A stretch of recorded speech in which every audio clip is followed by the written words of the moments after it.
నా పేరు వెంకటరమణ. నేను రక్షించబడి బాప్తిసం తీసుకున్న తర్వాత విజయ్ కుమార్ అని పేరు మార్చబడింది. మా అమ్మ సుశీలమ్మ, మా నాయన వెంకటయ్య, పౌలు వెంకటయ్య అనేవాళ్ళు. మరి వారు కూడా రక్షించబడి ప్రభు సన్నిధికి వెళ్ళినారు. మా ఊరు ప్రొద్దుటూరు, మరి కడప జిల్లా, ఆంధ్రప్రదేశ్లో ఉంటుంది. మేము కళ్ళు సారాయి వ్యాపారం చేసేవాళ్ళము, అంటే గౌడ్స్ అని కూడా అంటారు. మరి మా యొక్క వృత్తి కళ్ళు సారాయి వ్యాపారం కాబట్టి మేము ఈ కళ్ళు సారాయి వ్యాపారం చేయడానికి ఆయా ప్రాంతాలలో, అంటే ప్రొద్దుటూరుకి సమీపంగా పులివెందుల, ఇంకా ఆయా ప్రాంతాల్లో చేయడానికి అట్లా కాంటాక్ట్ చేసేవాళ్ళము. మరి నా యొక్క బాల్య దినాలలో ఈ కళ్ళు సారాయి వృత్తిగా చేసేటటువంటి వారం కాబట్టి నేను చదువుకోలేదు. 11 సంవత్సరాల వయసు నాకు వచ్చినప్పుడు అప్పుడు చదువుకోవాలనేటటువంటి ఆలోచన కలిగింది. అప్పుడు ఒక 3 నెలలు నేను ట్యూషన్కి పోయినాను. ఆ తర్వాత రాయల పెద్ద బాల శిక్ష అనే పుస్తకం అంతా పూర్తి అయిపోయింది. ఆ తర్వాత 4వ తరగతిలో జాయిన్ అయినాను. 4వ తరగతిలో 5వ తరగతి అయిపోజేసినాను. తిరిగి 6వ తరగతి 6th క్లాస్లో జాయిన్ అయిన తర్వాత 6th 7th చదివిన. అంటే నా చదువు అంతా కూడా 3 సంవత్సరాల 3 నెలలు. మరి ఈ విధంగా నేను కొంత చదువుకున్న తర్వాత మరి దేవతలు దేవుళ్ళు అనేటటువంటి విషయానికి వస్తే మా ఇలవేల్పు వెంకటేశ్వర్లు తర్వాత ప్రతి సంవత్సరానికి ఒకసారి తిరుపతికి వెళ్ళి అక్కడ గుండు చేయించుకొని కోనేటిలో మునిగి అక్కడ నుంచి పుణ్యక్షేత్రాలన్నీ అనేటటువంటి వాటిని అన్నింటినీ దర్శించుకుంటూ వచ్చేవాళ్ళం మా నాన్న నేను. ఆ విధంగా కొన్ని సంవత్సరాలు జరిగింది. తర్వాత నేను ఆంజనేయుని భక్తిగా మారిన, అంటే ఆంజనేయ స్వామి దేవాలయం దగ్గర అర్చన చేసేవాడిని. అక్కడ ఆంజనేయ శ్లోకం చదివినప్పుడు ఆ విగ్రహానికి ఒక 15 నిమ్మకాయలు పెడతాము. ఒక్కొక్కటి కింద పడేది. ఒక్కొక్క నిమ్మకాయ తీసుకొని ఒకరికి ఇచ్చినప్పుడు వాళ్ళకున్న రోగం పోయేది. అట్లా వారానికి ఒకసారి శనివారం ఆ పని చేసేవాడిని. మరి ఊరంతా తిరిగి నూనె తెచ్చేవాడిని, అంటే ఆముదము ఆ గరుడ స్తంభంలో వెలిగించడానికి. ఆ విధంగా చేస్తూ ఉండే సమయంలో నేను భక్తి కలిగి ఉన్నాను, కానీ పాపాన్ని గురించిన అవగాహన లేదు. పాపం చేస్తూనే భక్తి చేస్తూ ఉన్నా. అంతేకాకుండా ఆ నడివీధి పెద్దమ్మకు కూడా పూజ చేసేవాడిని. బేస్తవారం, ఆదివారం అక్కడ కొబ్బరికాయ కొట్టేవాడిని. అంటే నా మొక్కుబడులన్నీ ఆ నడివీధి పెద్దమ్మ తల్లి దగ్గరే నేను కోరుకునేవాడిని. ఈ విధంగా జరుగుతూ ఉన్నప్పుడు మా ఊర్లో కుక్కలన్నీ గట్టిగా అరుస్తూ ఉన్నాయి. ఎందుకు అట్లా అరుస్తూ ఉన్నాయి అంటే, ఆ కుక్కలు అరిచేటప్పుడు గంగమ్మ తిరుగుతుంది ఊర్లో అనేటటువంటి వాదన ఉండేది. ఆ సమయంలో నేనేం చేసిన, రాత్రి 1 గంట అప్పుడు తలుపు తెరుచుకొని బయటికి వెళ్ళి ఆ పెద్దమ్మ తల్లిని చూసిన. చోలీ లంగా వేసుకొని ఒక 200 అడుగు హైట్ ఉంటుంది, చిన్నపిల్లలాగా పోతూ ఉంటే నేను వెంటబడినా, పెద్దమ్మ తల్లి ఆగు నీ దగ్గరికి వస్తానని. కానీ నా మాట ఏం పట్టించుకోకుండా ఆ విధంగా ఆమె వెళ్ళిపోతూ ఉండింది. కొంత దూరం పోయిన తర్వాత ఆ పక్కన ఒక మర్రి చెట్టు ఉండేది. అక్కడ పగలే నీడ ఉంటుంది, రాత్రిపూట ఇంకా కనిపించక అక్కడి నుంచి ఇంటికి వచ్చి మళ్ళీ పడుకున్నా. మా నాన్న అడిగినాడు, ఎక్కడికి వెళ్ళినావంటే, ఈ విధంగా గంగమ్మ తల్లిని పోతూ ఉంటే గంగమ్మ తల్లి దగ్గర మాట్లాడదామని నేను వెళ్ళినాను గంగమ్మ తల్లితో. అంటే మరి అవి దుష్టశక్తులు రా చంపుతాయి, ఎందుకు పోయినావు అని అన్నాడు. మరి దుష్టశక్తులను మనం ఎందుకు పూజ చేస్తున్నాం, చంపే వాటిని, దేవుడు కాదు కదా అని మా నాన్నతో అన్నా. మా నాన్న ఏం జవాబు చెప్పలేదు. ఆ తర్వాత లోకంలో ఉండే పాపం అంతా నేను చేసినటువంటి వాడిని. ఒక గుర్రపందాలు, తర్వాత సారాయి తాగడము, ఈ 2 విషయాలు తప్ప మిగతా అన్ని విషయాలలో కూడా మరి నేను పాపం చేసినటువంటి వాడిని. భక్తి అయితే బాగుంది, కానీ పాపం కూడా అట్లనే ఉంది. మరి పాపం నుంచి విడుదల పొందినాక భక్తి చేయాలని ఎవరు బోధ చేయలేదు, ఎవరు కూడా నాకు చెప్పలేదు. అయితే ఈ పాపం అనేటటువంటిది ఏం చేసిందంటే, నన్ను కొంచెం ఇబ్బంది పెట్టసాగింది, నెమ్మది లేకుండా చేసింది, కలవరం పుట్టించింది. రకరకాలైనటువంటి వ్యాపకాలు నాలేకి వచ్చినాయి. ఒక 30 మందిని జనాల్ని తీసుకొని రౌడీజం చేసేవాడిని. ఆ విధంగా చేస్తూ ఉంటే ఏదో ఒకలాంటి సంతోషం, ఆనందం. నాకంటే పెద్దవాళ్ళు నాకు నా కంట్రోల్లో ఉండేవాళ్ళు అన్నమాట. నేనేం చెప్తే అది వినేవాళ్ళు. వాళ్ళందరికీ నేను బాస్ను. సరే, ఇలాంటి పరిస్థితుల్లో నేను ఉన్నప్పుడు నాకు వచ్చినటువంటి ఒక ఆలోచన ఏంటంటే, మనిషి పుడుతున్నాడు, చస్తున్నాడు. మరి పుట్టి చనిపోయిన తర్వాత, మానవుడు పుట్టి చనిపోయిన తర్వాత అయితే ఏముందో తెలియదు కదా, మరి ఎన్ని రోజులు బ్రతికినా చావాల్సిందే.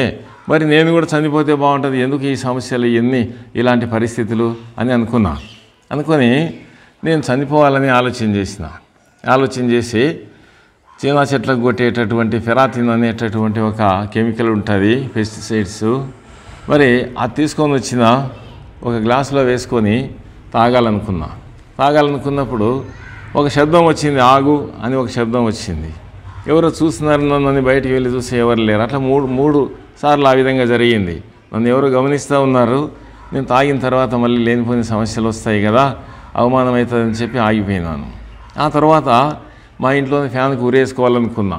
ఉరితాడు తగిలించినప్పుడు కాలర్కు అది పెట్టుకుంటే అది కొబ్బరి పీసుతో చేయబడినటువంటి తాడు కూచుకుంటూ ఉంది. అంటే అది ఫ్రెష్ అవుతూ ఉంటే నొప్పి అవుతూ ఉంది. అందుకోసమని కాలర్ తీసి ఇట్లా పైకి పెట్టి ఈ లోపలికి తగిలిచ్చేసిన. అంతలేక మా చెల్లి, ఒక అమ్మాయి, మా చెల్లి అంటే మా చిన్నమ్మ వాళ్ళ కూతురు అన్నమాట. ఆ అమ్మాయి పరిగెత్తుకుంటూ వచ్చి డోర్ దరదారు కొట్టింది. ఏమమ్మాయి అని అంటే, నువ్వు ముందు బయటికి వస్తేనే అట్లా అని. వెంటనే ఆ అమ్మాయి అన్న తర్వాత ఎవరన్నా చూస్తే బాగుండని తీసేసి ఆ 2 సందర్భాలలో నేను చనిపోకుండా దేవుడు నన్ను కాపాడినాడు. సరే, నాకు తెలియదు దేవుడు నన్ను కాపాడుతున్నాడని. దేవుడు నన్ను కాపాడి దీవిస్తాడనే సంగతి నాకు అసలే తెలియదు. ఆ తర్వాత నేను ఏం చేసినానంటే, ఈ నడివీధి గంగమ్మకు టెంకాయలు కొట్టేవాడిని అని చెప్పినా కదా, అప్పు చేసి టెంకాయలు కొట్టేవాడిని. అంటే బేస్తవారము, ఆదివారం ఒక్కొక్కటి కొట్టాలి కాబట్టి అప్పు చేసి నేను టెంకాయ కొట్టేవాడిని. అయితే ఆ విధంగా చేయడం ద్వారా నేను చేసిన నేరాలన్నీ ఒక్కొక్కటి క్షమించబడతా ఉన్నాయని నా నమ్మకం. అయితే ఈ నేరాలన్నీ క్షమించబడతా ఉన్నాయనేటటువంటి సంగతి నాకు తెలిసినట్లు అనిపించింది. ఆ తర్వాత ఒక 1000 కొబ్బరికాయలు నేను ఆ గంగమ్మ తల్లికి బాకీ పడినా. ఇప్పుడు అవి కొట్టకపోతే నన్ను ఏం చేస్తుందనే భయం పట్టుకుంది. ఆ భయం పట్టుకున్నప్పుడు ఆలోచన చేస్తూ ఉంటే ఒక వ్యక్తి నా దగ్గరికి వచ్చి, మరి నీ దగ్గర 30 మంది మనుషులు ఉన్నారు కదా, 10,000 ఇస్తాము, అతన్ని చంపేసేయి అని చెప్పినాడు. అట్లయితే 10,000 అంటే మంచిదే కదా అనుకొని నా స్నేహితులతో ఆలోచన చేశాను. ముఖ్యమైన వాళ్ళు 4 ఉన్నారు 30 మందిలో. ఆ 4తో ఆలోచన చేసి, అదెంత పని, మరి 10,000 ఏమని చెప్పు, చంపేద్దాం అన్నారు. నేను చంపడానికి ఒక ప్లేస్లో అతను కూర్చోంటే మేము మాట వేసినప్పుడు అతను ఎట్లా తెలిసిందో అతనికి ఇన్ఫర్మేషన్ పోయింది. వాళ్ళంతా వచ్చినారు. వాళ్ళందరూ అతని చుట్టూ ఉండి అతన్ని తీసుకెళ్ళినారు వాళ్ళ ఇంటికి. ఎంతో నిరాశ అయింది. అతను చంపితే 10,000 వస్తుంది కదా, మరి 10,000 డబ్బులు పోగొట్టుకున్నామని ఎంతో నా సొమ్ము పోయినట్లు బాధపడుకుంటూ ఎవరింటికి వాళ్ళు వెళ్ళిపోతున్నాం. ఆ సమయంలో సువార్త ప్రకటించబడతా ఉంది. ఏమిటి ఆ సువార్త అంటే, మరి దేవుని వాక్యంలో మనం గమనించినట్లయితే మత్తయి సువార్త 11వ అధ్యాయము 28వ వచనంలో రాయబడిన మాట, ప్రయాసపడి భారం మోయించిన సమస్త జనులారా నా యొద్దకు రండి, నేను మీకు విశ్రాంతి కలగజేతును అనేటటువంటి ఆ మాట వాళ్ళు చెప్తా ఉన్నారు. అది నా హృదయాన్ని తాకింది. నేను వాళ్ళ దగ్గరికి వెళ్ళి, ఏంది మీరు చెప్పేదంటే, యేసయ్యని గురించిన మాటలు, పరలోకానికి ఇవ్వాలంటే యేసయ్యనే అవసరం, పాపం నుంచి విడిపించేది యేసయ్యనే అని వాళ్ళు సువార్త నాకు చెప్పినారు. అది నాకు అంతగా అర్థం కాలేదు. కానీ యేసయ్యని నమ్ముకుంటే మరి నేను ఈ గంగమ్మ తల్లికి ఈ విధంగా 1000 టెంకాయలు బాకీ పడినాను, ఇది నాకు కొంచెం భారంగా ఉంది, మరి ఆ దేవత నాకేం చేయదు కదా అంటే వాళ్ళు ఒక మాట చెప్పినారు, యేసుక్రీస్తు ప్రభు వారు రాజులకు రాజు, ప్రభులకు ప్రభు, దేవతలందరికీ దేవుడు అన్నాడు.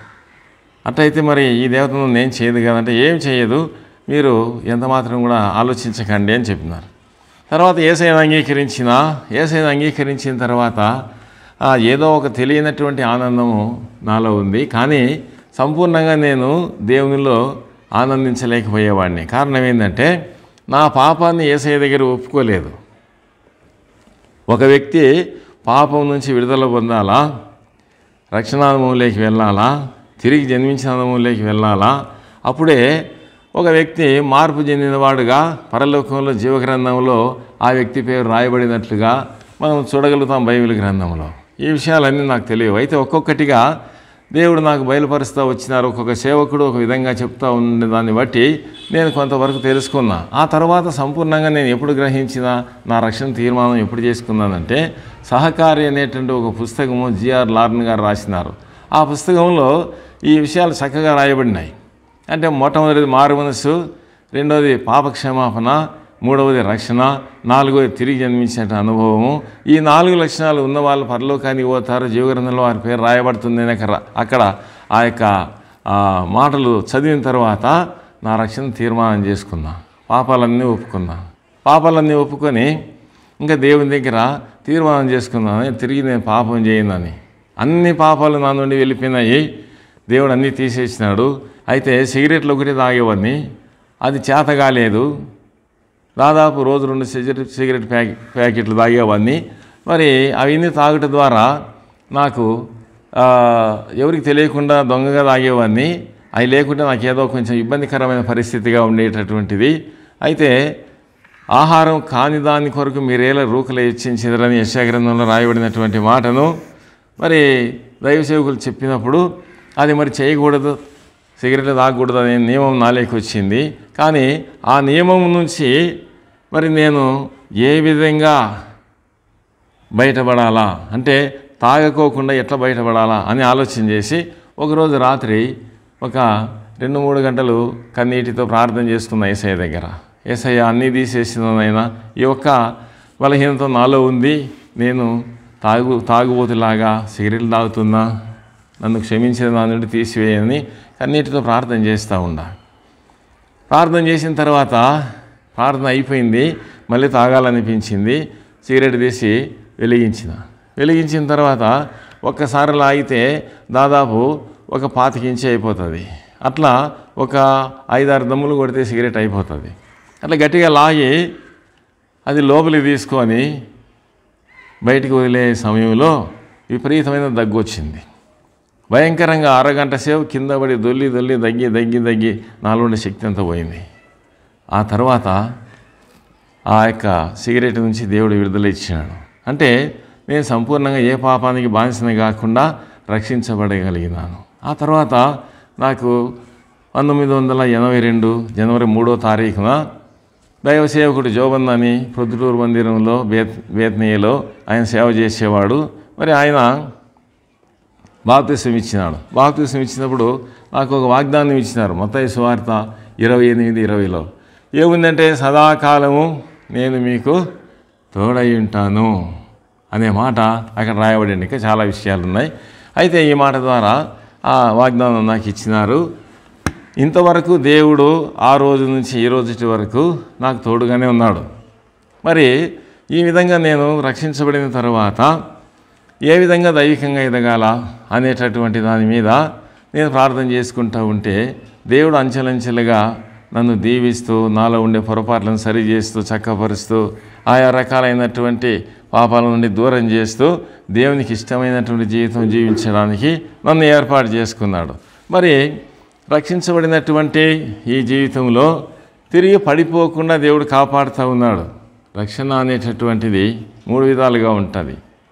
ఒకటి రక్షించబడుచున్నాను, రక్షించబడేదను అనేటటువంటి విధంగా ప్రతిరోజు పాపంలో పడకుండా రక్షించబడాలి. మరి మన పాపం ఎట్లా క్షమించినారు, ఎట్లా ఏ విధంగా అనే విషయానికి వస్తే, నేను దేవుని సన్నిధిలో ప్రార్థన చేసేటప్పుడు ఒకరోజు మందిరానికి పోయిన తర్వాత అక్కడ దైవ సేవకుడు వాక్యం చెప్తా ఉన్నాడు. ఏం చెప్తున్నాడంటే, కీర్తన 32వ అధ్యాయము 1వ వచనంలో ఒక మాట ఉంది. తన అతిక్రమములకు తన పాపములకు ప్రాయశ్చిత్తం పొందినవాడు ధన్యుడు అని. మరి 5వ వచనంలో రాయబడింది, పాపమును ఒప్పుకొంటిని, పాపమును ఒప్పుకొనునగా నీవు నా పాపదోషం పరిహరించినావని రాయబడింది. ఎంత గొప్ప దేవుడు పాపాన్ని ఏ విధంగా పరిహరిస్తాడు అనే సంగతి నాకు గ్రహింపయింది. మరి యేసయ్యను అంగీకరించినప్పుడు మారుమనసు అనినా, మారుమనసు అంటే మనం ఉండే స్థితి నుండి తప్పించబడి యేసయ్యలోకి రావడం. రెండవది పాపక్షమాపణ, పాపాన్ని దేవుడు క్షమించినాడు. మూడవది రక్షణ. ఏంటిది రక్షణ? రోమాపత్రిక 10:9 రాయబడింది, యేసు ప్రభు అని నీ నోటితో ఒప్పుకొని దేవుడు ఆయన మృతుల నుండి లేపిన నీ హృదయం విశ్వసించిన ఎడలా నీవు రక్షించబడదు. మరి నాలుగవదిగా ఏంటిది? తిరిగి జన్మించినటువంటి అనుభవం అంటే యేసుక్రీస్తు ప్రభు వారు నికోదేము అనేటువంటి ఒక వ్యక్తితో చెప్తాడు. యోహాను సువార్త 3వ అధ్యాయము అక్కడ గమనించినట్లయితే 3 నుంచి 5 వరకు రాయబడి ఉంటుంది. మరి ఒకడు తిరిగి జన్మించాలని యేసు ప్రభు అంటే ఎట్లా జన్మిస్తాడు, తల్లి గర్భంలో మళ్ళీ ఎట్లా జన్మిస్తాడు అని ఆ నికోదేము అంటే యేసయ్య అంటాడు, ఒకడు నీటి మూలంగా ఆత్మ మూలంగా జన్మించాలా అంటాడు. మరి హృదయం శుద్ధి అయిపోయింది. మరి ఆ యొక్క నీటి మూలంగా జన్మించడం బాప్తిసం తీసుకోవడానికి సాదృశ్యంగా ఉంది కాబట్టి నేను బాప్తిసం తీసుకున్నాను. ఆ యొక్క కార్యము సంపూర్ణమైపోయింది. అప్పుడు ఈ వాగ్దానం ఇచ్చినారని ముందు చెప్పాను కదా. సరే, ఇక్కడ నేను ఈ విధంగా ఒక అనుభవంలోకి, ఒక ప్రత్యేకించబడినటువంటి అనుభవం అనగా రక్షించబడిన అనుభవంలోకి నేను వచ్చినప్పుడు లోకానికి వేరుగా ఉన్నానే సంగతి నాకు అర్థమైపోయింది. ఎందుకంటే దేవుడు యేసుప్రభువు వారు ఈ లోకానికి వచ్చినాడు. ఎందుకు వచ్చినాడు అంటే పాపులను రక్షించుటకు అని రాయబడింది 1 తిమోతి 1:15. మరి పాపులను రక్షించడానికి యేసయ్య వచ్చినాడంటే మరి నేను కూడా పాపినని గ్రహించి ఈ విధంగా పాప క్షమాపణ పొందినాను కదా, ఈ సత్యాన్ని అందరికీ తెలియజేయాలని నేను అనుకున్నా. ఆ విధంగా అనుకొని అనేకులకు సువార్త ప్రకటించి దేవుని దగ్గరికి నడిపించిన. అంతేకాకుండా మరి దేవుని సన్నిధిలో నమ్మకంగా ప్రతి కూడికకు వెళ్ళేటటువంటి వాడిని, ప్రతి కూడికలో కూడా దేవుడు నాతో స్పష్టంగా మాట్లాడేవాడు. ఆ విధంగా నా జీవితము సంపూర్ణంగా దేవునితో గడిచిపోతూ ఉంది. ఇలాంటి సమయంలో ఏం జరిగిందంటే మరి నేను బాప్తిసం తీసుకోకముందు నాకు పెళ్ళి అయింది. జమ్మలూరు దగ్గర ఉద్దిరాల అనేటువంటి ఒక విలేజు, అక్కడ మా మామగారు ఆ ఊరు, అక్కడ మేము ఈడుగొల్లం కాబట్టి వాళ్ళు కూడా ఈడుగొల్లే కదా. ఆ విధంగా పెళ్లి జరిగింది. పెళ్లి జరిగిన తర్వాత వాళ్ళు దేవుడు అంటే ఇష్టం లేదు, మరి నేనేమో ఈ విధంగా ఉన్నా. సరే, ఏదేమైనా కానీ ఎక్కువ వాళ్ళతో కాంటాక్ట్ లేకుండా ఉండింది. సరే, ఇదంతా చెప్పడానికి ఇంకా మనసు లేదు. కానీ ఇప్పుడు మీకు ఒక గొప్ప విషయాన్ని నేను చెప్పాలనుకుంటున్నా. ఏంటిదంటే హైదరాబాదులో కాన్వకేషన్ జరిగింది. ఆ కాన్వకేషన్లో 83వ సంవత్సరంలో నేను అక్కడి నుంచి మా అత్తగారి ఊరికి వచ్చిన. మా అత్తగారి ఊరి దగ్గర మా భార్య ఉండింది. ఆయన తీసుకొని రావాలని వచ్చినప్పుడు వాళ్ళు పార్టీదారులు, అక్కడ పార్టీలో 2 బాంబులు వేసుకొని ప్రత్యర్థి ఒక ఆయన చనిపోయినాడు. చనిపోయిన తర్వాత నేను అక్కడ ఉన్నప్పుడు ఇట్లా అతను చనిపోయినాడు, నువ్వు వెళ్ళిపోయి ఇక్కడ ఉంటే పోలీసులు వస్తారు, నువ్వు వ్యాపారం చేసుకునేవాని అని మా మామగారు చెప్పడం జరిగింది. అప్పుడు నేను అక్కడ నుంచి వాళ్ళ ఇంటి దగ్గర నుంచి ఒక ఫర్లాంగ్ వచ్చే రోడ్డు వస్తుంది. ఆ రోడ్డు దగ్గరికి వస్తానే నన్ను చంపాలని ఆ ఊరి వాళ్ళంటే అతనికి చనిపోయిన వ్యక్తికి సంబంధించిన వాళ్ళందరూ నన్ను చంపాలని, ఎందుకంటే వాళ్ళ అమ్మాయికి భర్తలు లేకుండా చేసినారు, వీళ్ళ అమ్మాయికి భర్త లేకుండా చేయాలనే ఉద్దేశంతో వాళ్ళు వచ్చినారు. అక్కడ రోడ్డు మీద ఉంటే ఒక ఆయన పోస్ట్ ఆఫీస్లో పోస్ట్ మాస్టర్గా పనిచేస్తాడు. ఆయన సార్ ఇటు రండి అన్నాడు. అంటే సరే అని నేను వెళ్తే వాళ్ళని చంపాలనుకుంటున్నారు, ఇంట్లోంచి బయటికి వెళ్ళొద్దు, మా ఇంట్లోనే ఉండండి అని తలుపేసేసినాడు. తలుపేస్తానే వాళ్ళు వచ్చి తలుపు తట్టినారు. తలుపు తడతానే చనిపోయిన అతనికి సొంత మేనత్త ఆమె వచ్చి ఏమన్నదంటే, అతను పోతుంటే నేను చూసినాను, మీరు ఎందుకు ఇక్కడ వచ్చినారు, ఇది పోస్ట్ ఆఫీస్ ఏదైనా జరిగితే మీరు నాశనం అవుతారని వాళ్ళందరినీ నెట్టేసింది. ఆ తర్వాత దొడ్డివాకిలు తీస్తే ఇటు పోతే మా మామగారి ఇల్లు తోటలోంచి దగ్గర అవుతుంది, ఇటు పోదురా అని చెప్తే అది తీస్తానే ఆమె ఎల్లకిలో పడిపోయింది ఆ ఇంటి ఆమె. కారణం ఏంటంటే ఆ వాకిటి దగ్గర నిల్చొని ఉన్నారు వాళ్ళు, 11 మంది ఉన్నారు అక్కడ.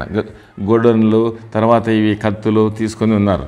మరి అలాంటి పరిస్థితిలో వాళ్ళు లోపలికి రాలేదు. కానీ నేను వాళ్ళని చూసినా, వాళ్ళు నన్ను చూసినారు, వాళ్ళు లోపలికి రాలేదు. ఆ తర్వాత నేను ప్రార్థన చేసుకున్నాను, ప్రభువా ఏంది పరిస్థితి అని. ఈ లోపల వాళ్ళని బయటికి పంపినటువంటి చనిపోయిన అతని మేనత్త వచ్చి, నాయన నేను చంపుతారు, మరి ఎట్లా తప్పించుకొని వెళ్ళిపో అని చెప్పింది. ఎట్ట పోవాలో నా చేత రాలేదు. సరే, దేవుడు ఉన్నాడు కదా నాకు, అమ్మ నన్ను ఎవరు చంపలేరులే, నా దేవుడు గొప్ప దేవుడు, సౌలు రాజు అనే ఆయన దావీదును కూడా ఈ విధంగా చంపాలనుకున్నాడు, ఆయన చేత కాలేదు. కాబట్టి నువ్వేం బాధపడకు, నాకు అలాంటి పరిస్థితి జరగదులే అని చెప్పిన. నేను ఆ విధంగా ఆమెకు చెప్పిన తర్వాత ఏం జరిగింది, ప్రార్థన చేసుకుంటా ఉంటే దేవుడు ప్రొద్దుటూరు సైడ్ పొమ్మని చెప్పి నాకు వాక్యం ద్వారా మాట్లాడిన. హెజ్కేలు 2వ అధ్యాయంలో తూర్పు తట్టు వెళ్ళమని నాకు అక్కడ దేవుడు ఆజ్ఞాపించాడు. సరే, నేను ప్రొద్దుటూరు పోవాలని నిశ్చయించుకున్నా. అంత బస్సు వచ్చింది. బస్సు వస్తానే బస్సు ఎక్కడానికి పోయినా. ఆ బస్సు దగ్గర ఈ 11 మంది ఒక మోరి మీద కూర్చొని అంత బీడీలు తాగుతా ఈటలు ఆ గండ్రగొడ్డేళ్ళు అవిని తీసుకొని ఉన్నారు. అవిని తీసుకొని ఉన్నప్పుడు నేను వాళ్ళని చూసిన, వాళ్ళు నన్ను చూస్తూ ఉన్నారు. ఎవరిలో చలనం లేదు. నేను బస్సు ఎక్కుతున్నా, అందరూ చూస్తున్నారు, బొమ్మల్లాగా ఉన్నారు. కానీ చంపడానికి వచ్చిన వాళ్ళు నేను కనబడినప్పుడు ఎవరు నా దగ్గర రావడానికి వాళ్ళ శరీరాల్లో కదలిక లేదు. ఆ తర్వాత బస్సు ఎక్కిన తర్వాత బస్సులో ఇంకా 2 ఎక్కినారు ఆ ఊరి వాళ్ళు. అక్కడి నుంచి జమలమడుగు అనేటటువంటి ఊరు వస్తుంది. అక్కడ పెద్ద పసుల క్రాసింగ్ అనేటువంటి ఒక అడ్డ వస్తుంది.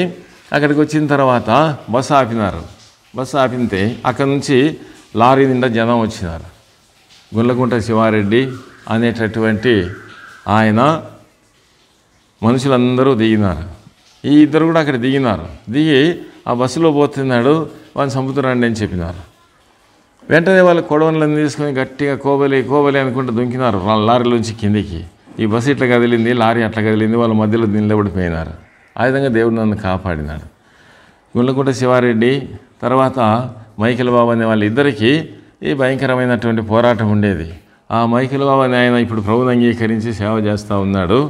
తర్వాత నేను అక్కడి నుంచి వచ్చి మైకేల్ బాబు అనే ఆయన దగ్గర పోయి మాట్లాడితే ఆయన ఏమన్నాడంటే, బాబు నా కోసం ప్రార్థన చేయన్నాడు.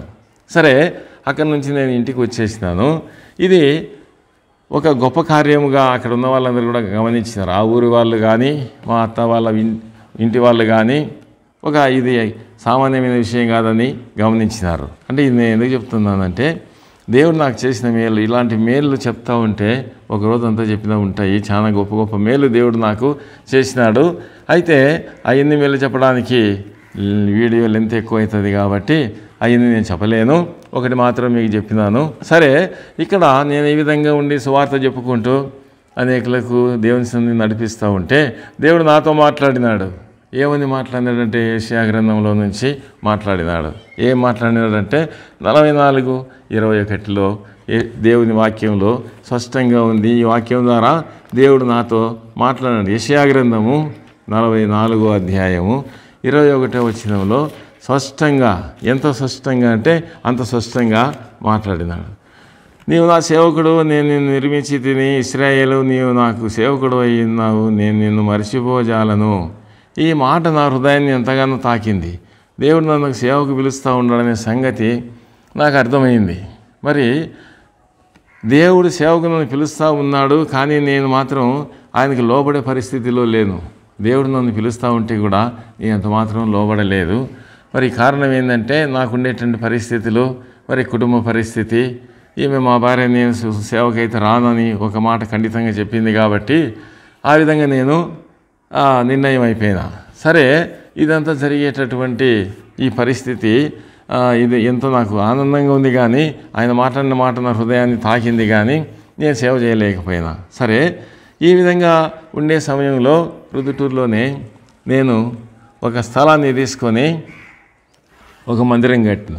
అంటే దేవుడిచ్చిన కృపను బట్టి. మరి నేను కట్టడం కాదు, దేవుడు నా ద్వారా కట్టించినాడు. మరి ఒక వాగ్దానం ఈ ప్రభువా అని నేను ప్రార్థన చేసింటే దేవుడు హగ్గయి గ్రంథము 2వ అధ్యాయము 9వ వచనంలో నాతో మాట్లాడినాడు.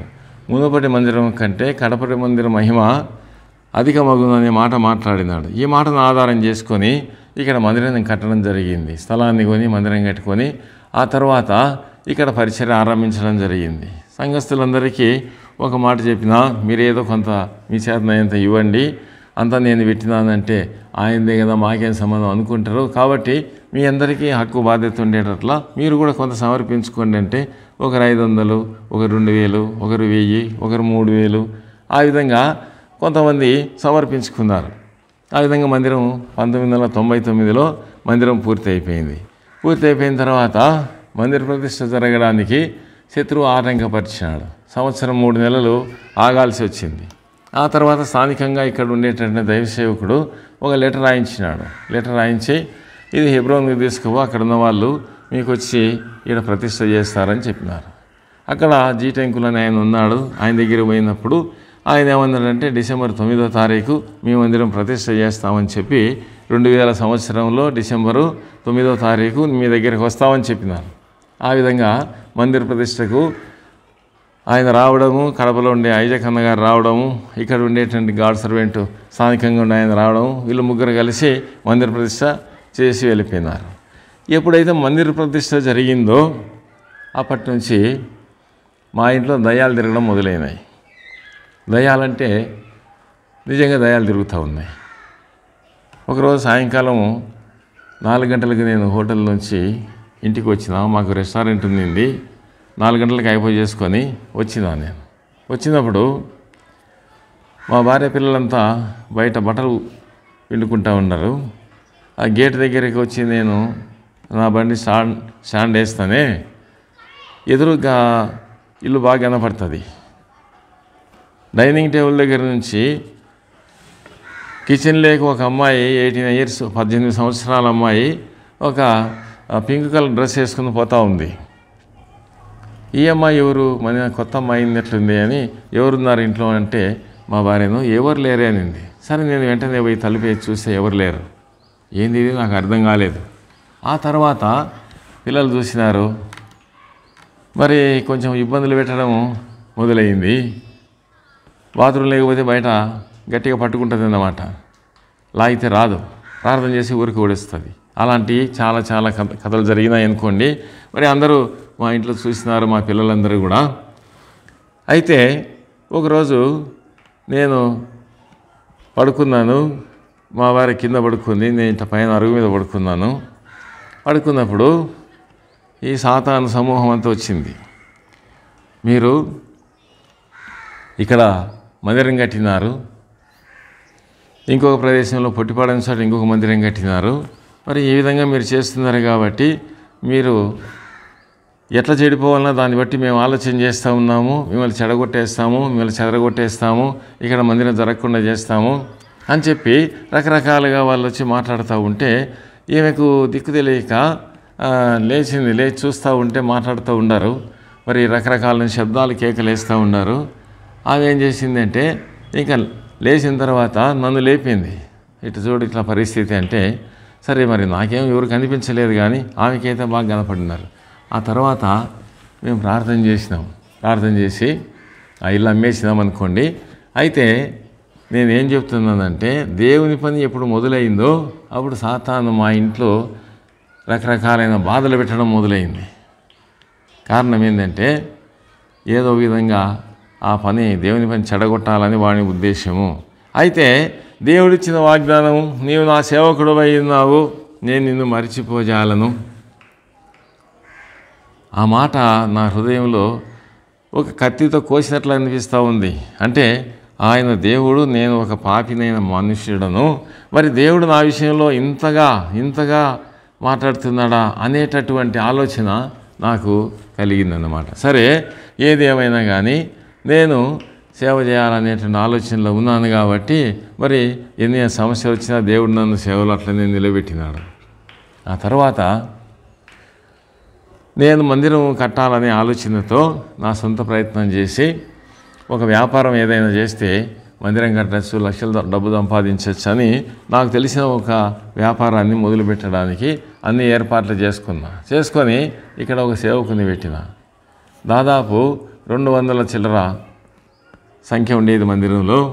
అట్లాంటిది రాను క్షీణించిపోతా నష్టం జరుగుతూ వచ్చింది. దాదాపు 7 మంది సేవకులు మారిపోయినారు. సంఘంలో చాలా కలవరం వచ్చింది. చాలా రకాలైనటువంటి ఇబ్బందులు పడి జనాలంతా ఇదైనారు. ఆ తర్వాత ఒక సేవకుడు ఏం చేసినాడు, సంఘాన్ని పక్కకు తీసుకొని పోయినాడు. 8 మంది మాత్రం ఉన్నారు, 200 చిల్లర మంది అంతా వెళ్ళిపోయినారు. ఆ 8 మంది నాకు చెప్పిన మాట ఏంటంటే, నువ్వు ఏదో సంపాదిస్తానని పోయి ఏదో చేస్తూ ఉండవు, పల్లెలో ఒక వ్యాపారం పెట్టడానికి, డైరీ పెట్టడానికి ఎన్ని చేస్తూ ఉండవు, మరి నువ్వు అది చేసుకుంటే అక్కడే ఉండు, మేము వెళ్ళిపోతాము, మందిరానికి తాళం వేసుకో, ఇదంతా ఎందుకు అని అన్నారు.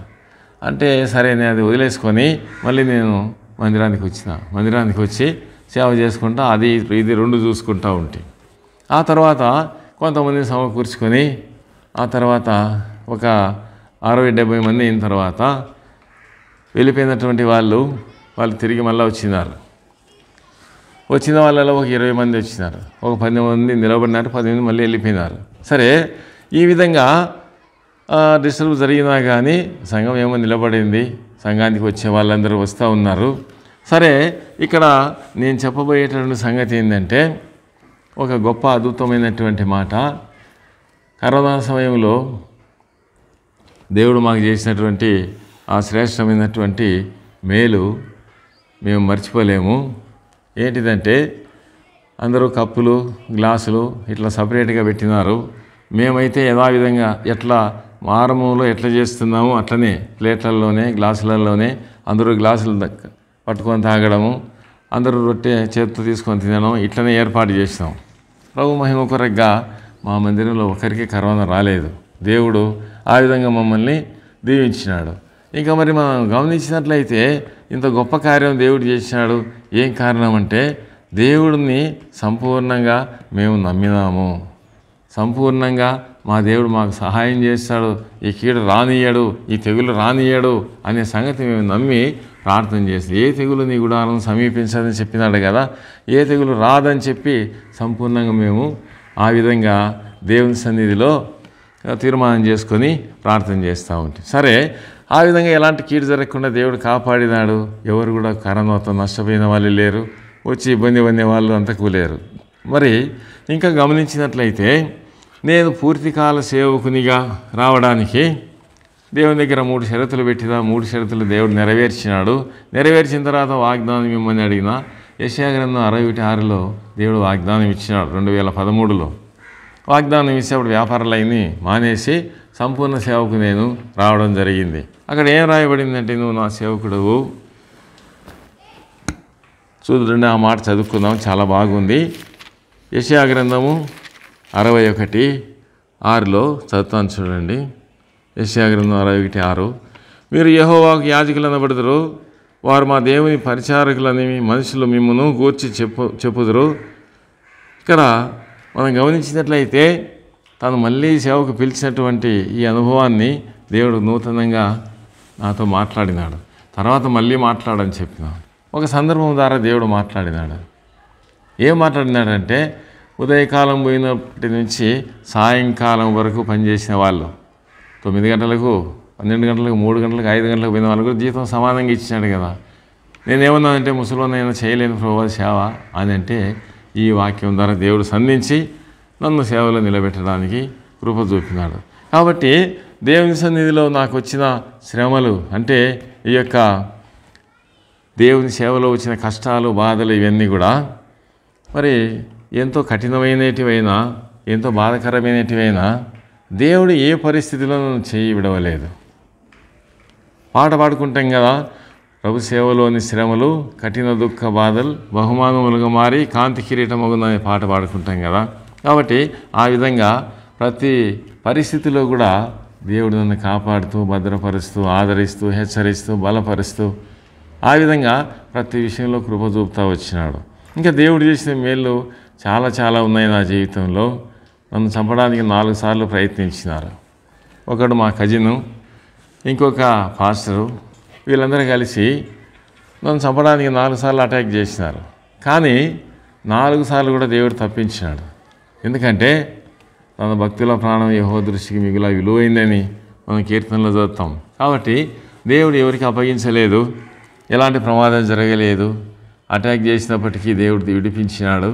అయితే నేనేం చెప్తున్నానంటే దేవుడు మన జీవితంలో చేసినటువంటి మేళ్ళు ఎంతో గొప్పవి. కష్టం వచ్చింది, బాధ వచ్చింది, దుఃఖం వచ్చింది, వేదన వచ్చింది, పరిస్థితులన్నీ విషమించినాయి. ఏమాత్రం బాధపడకుండా నీ చిత్తమే నాయనా, నీ ఇష్టమే, నువ్వు ఏం చేస్తే అది, నువ్వు ఏం చేస్తే దాని ప్రకారం నేను ఉంటాను, నువ్వు ఖచ్చితంగా చేసే శక్తి గల దేవుడవు, కాబట్టి ఈ పరిస్థితులు అన్నింటిలో ఉంచి నువ్వే నన్ను కాపాడు అని ఎప్పుడు దేవునికి సమర్పించుకుంటామో అప్పుడు దేవుడు అన్ని విషయాలు మనల్ని కాపాడుతాడనే సంగతి నేను గ్రహించగలిగాను. కాబట్టి ప్రియమైన సహోదరుడా సోదరి, ఈ నా సాక్ష్యాన్ని వినేటటువంటి మీ అందరికీ నేను చెప్పేది ఏమంటే, మొట్టమొదటిగా మారు మనసు, పాపక్షమాపణ, రక్షణ, తిరిగి జన్మించిన అనుభవం ఇది ఉండాలి. ఆ తర్వాత రక్షించబడినటువంటి ప్రతి ఒక్క వ్యక్తి కూడా ఏం చేయాలా?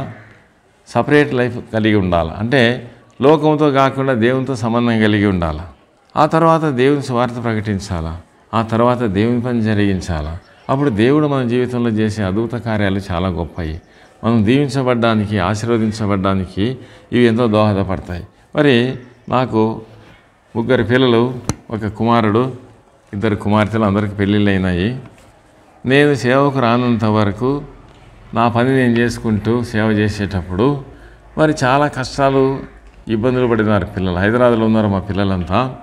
అయితే నేను ఇప్పుడు 13లో దేవుని సేవకు వచ్చినాను. అప్పటి నుంచి దేవుడు వాళ్ళని దీవించినాడు. హైదరాబాద్లో మా పిల్లలు 2 ఆడపిల్లలు, పెద్ద పాప చిన్న పాప, 2 కూడా అక్కడ స్కూల్స్ పెట్టుకున్నారు. మరి మా అబ్బాయి కాలేజీలో ప్రిన్సిపల్గా చేస్తాడు.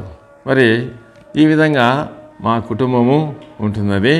అంతేకాకుండా హైదరాబాదులో ఒక సంఘాన్ని, ఒక బ్రాంచ్ని ఏర్పాటు చేసినాం. పూర్ణచంద్రరావు గారు, మరి ప్రసారెడ్డి గారు, ఇంకా కొంతమంది దైవ సేవకులు వచ్చి అక్కడ ఒక బ్రాంచ్ పెట్టినారు. మరి దాని పేరు, ఆ మందిరం పేరు యెరూషలేము ప్రార్థనా మందిరం. వారి కొరకు ప్రార్థించండి, మా కొరకు ప్రార్థించండి, బేత్లెహేము అభివృద్ధి కొరకు ప్రార్థించండి. దేవుడు ఈ సాక్ష్యాన్ని దీవించి ఆశీర్వదించునుగాక.